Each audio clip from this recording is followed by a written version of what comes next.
welcome to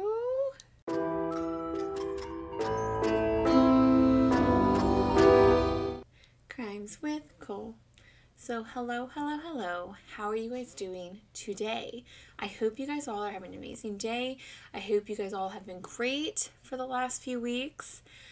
And do I have a case for you today? In today's case, we are going to be talking about a case that took years to solve, and you will be shocked to find out who the villain was. Today, we are going to be talking about Fawn Cox.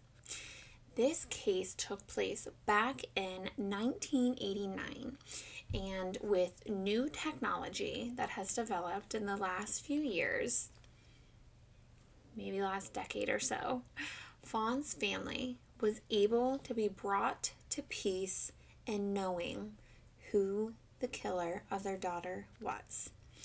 This is the tragic case of Fawn Cox. Fawn Marie Cox was a 16-year-old girl that was well liked in school.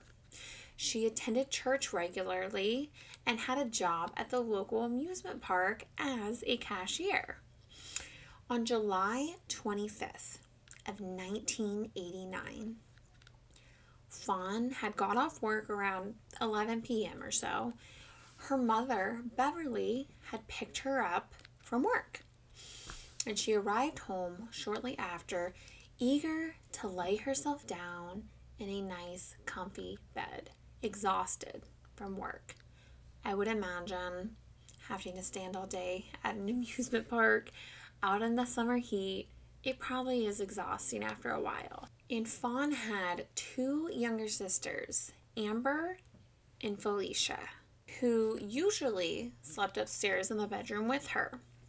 However, the house was hot and stuffy that July night, so the two younger girls, along with their mom and dad, ended up staying downstairs on the couch in the living room, while Fawn went ahead to her bed because she had work in the morning. So she just wanted to lay down, get some rest before she had to be back at work bright and early that next morning. Now, with the air conditioner on full blast, the entire family ended up sleeping downstairs that night, except for Fawn. That next morning, Fawn's mom and her younger sister, Felicia, heard Fawn's alarm go off. Now, Fawn was very good about getting up to turn off her alarm. So when she didn't get up, the two thought, she must be exhausted from working so much this past summer. It was summer. Fawn did work at an amusement park. It's understandable that she would be a little tired. I mean, she was probably working a good amount of hours, especially because it's summer, prime time. The two headed up the stairs to wake Fawn up for her shift that morning. As her mom turned off the alarm, Felicia had gone over to grab Fawn by the arm to shake her, to say, "Come on, get up. Come on, Fawn, get up." And that is when the two discovered that Fawn was no longer alive. Someone had broken into the house in the middle of the night and taped with an R and strangled Fawn. No one could hear any of the commotion because the air conditioners downstairs had drowned out the sound. Now, I'm sure her attacker also, threatened her, covered up her mouth, trying to mute as much sound as they possibly could. I'm not sure, but I would just assume Fawn's family was devastated. They said the only way they were able to make it through this horrible tragedy was with their religion and knowing that they were going to see Fawn again and get to spend eternity with her. Now, the police strongly felt they knew who had committed this crime against Fawn, and they arrested 3 teenage boys due to this strong gut feeling they had. The charges were dropped against 2 of the teenage boys, but the third one, a grand jury had indicted on the murder and the tape with an R charges. He spent 8 months in jail and was released once DNA testing was performed and the results came back negative. The family's hearts fell heavy again, as they just wanted justice for Fawn.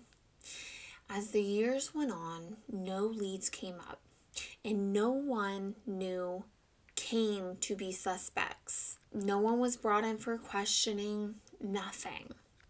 Amber, though, Fawn's sister, kept lurking the internet to keep an eye out on what was being said, as police still continued to look for Fawn's killer as the case was turning cold. Now, Amber said that she became obsessive with finding out who the killer of her sister was. She became so obsessive, she had to become hospitalized over it.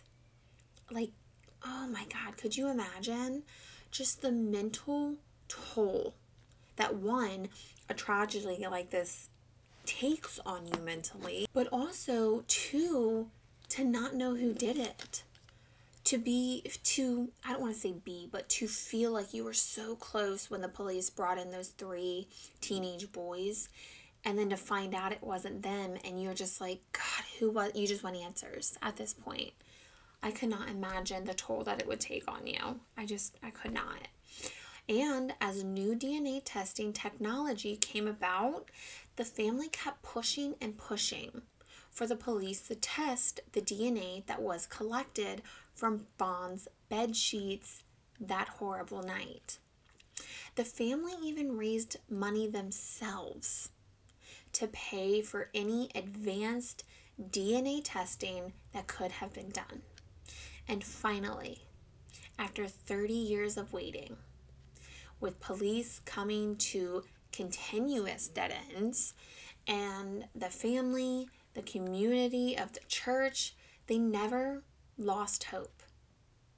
They never lost hope. It was draining, but they never lost it. And Fawn's killer was discovered on November 11th of 2009. The family was shocked as they heard the name Donald Cox Jr. Fawn's own cousin had broken into their home that night, assaulting his cousin and taking her life.